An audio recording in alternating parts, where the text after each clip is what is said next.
Africa Content TV.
èèyàn náà bẹ nígbàlẹ̀.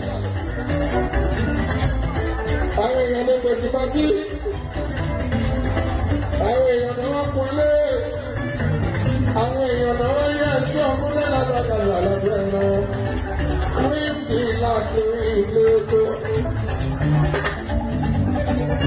Àwọn ẹgbẹ́ pàṣípàṣí. Àwọn ẹgbẹ́ ńlá. Ìfẹ́ Taifun.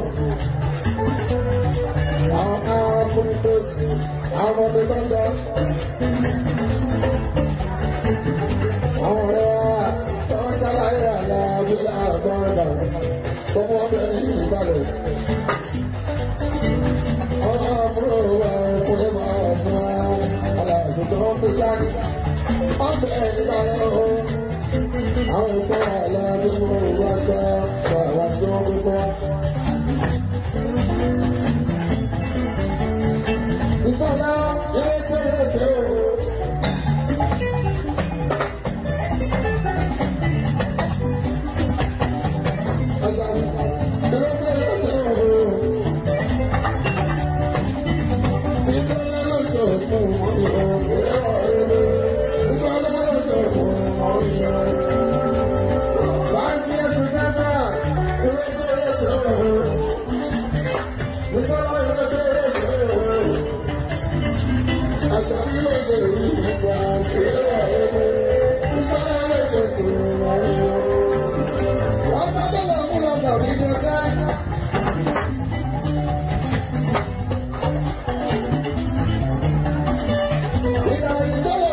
Hello.